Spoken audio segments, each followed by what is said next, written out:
Let's wait till all the counting is done.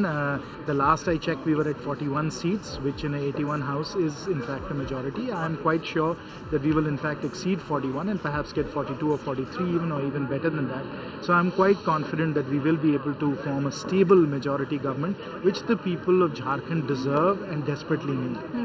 So what about the CM candidate? There has been a lot of speculation that this time around the party will move away from the tradition of actually appointing a tribal leader as the CM. What Jharkhand needs today is a competent, capable, honest leader. Whether that person comes from this section of society or that section of society is not important in India any longer, and I wish that you in the media would not try and divide up our society in these ways. We need people who can work and who can get things done for our people, because that's what they need now. We don't need, these distinctions and divisions of our society. So I'm very sure, and I have complete confidence in our senior leaders who are in our parliamentary board, that they will select such a leader, and that leader will then take Jharkhand forward and provide the facilities and the services that the people of Jharkhand desperately need at this stage. Sir, as a finance minister who of course is battling with a lot of state demands, especially those in the opposition, how do you read with a lot of assembly wins coming BJP's way? How does that affect your role as the finance minister at the centre? Well, that's a very good question. I think, what we have said in terms of cooperative federalism, our goal is to be able to work with all the states. You've seen what we've just done with the GST bill. There was a consensus that had long been lacking. We were able to forge that consensus because we have that spirit of cooperative federalism. The Honorable Finance Minister did a terrific job in sitting down with the state FMs and working through their objections and concerns and fashioning a very, very good consensus that will take the country forward. And it is that spirit of cooperative federalism that, of course, as we form more governments in all the different states, will get strengthened, and we will work together ultimately to be able to lead this entire country forward. As the Honorable Prime Minister says often, is that India cannot progress if the states don't progress, and that's what we want to demonstrate. So one last question, you mentioned GST as a big hurdle which required a lot of states on board. What next do you think in terms of reform measures that you think will be a lot more easier for the government at the centre with a lot of state assemblies involved? No, as you know that the constitutional amendment that is required to pass the GST law will require 2/3 majority in the Lok Sabha and the Rajya Sabha.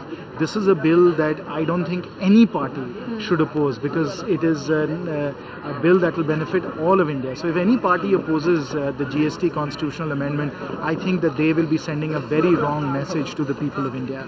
We have been sent here, we've been given a mandate in the Lok Sabha, and we've demonstrated with that mandate what we can do in terms of getting bills passed. Parties that have lost the Lok Sabha election are now blocking us in the Rajya Sabha and not enabling us to do the work of the people of India.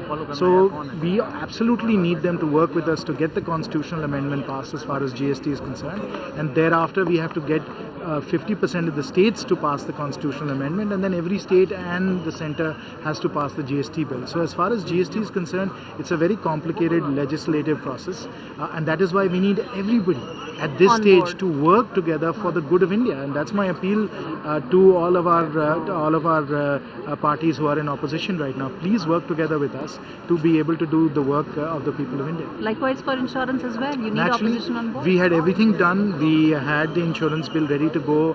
The opposition wanted to examine it further. We created a select committee under the able leadership of Chandan Mitra ji that did a terrific job. It was ready to be passed in the Rajya Sabha this time, but again, because of political obstructionism, we've not been able to pass insurance. I mean, the insurance bill is sorely needed. We need more insurance in India, whether it's life insurance, general insurance, health insurance for our people. We need the reinsurance industry in India to take off. All of this is being blocked because people want to oppose us, because just for the sake of opposing, because of obstructionism, political obstructionism. And as the Honorable Finance Minister said, we are in a situation where there is a competitive politics of disruption. Right. But the people of India look through all of this very, very quickly, and so I think they'll give a fitting reply to these tactics.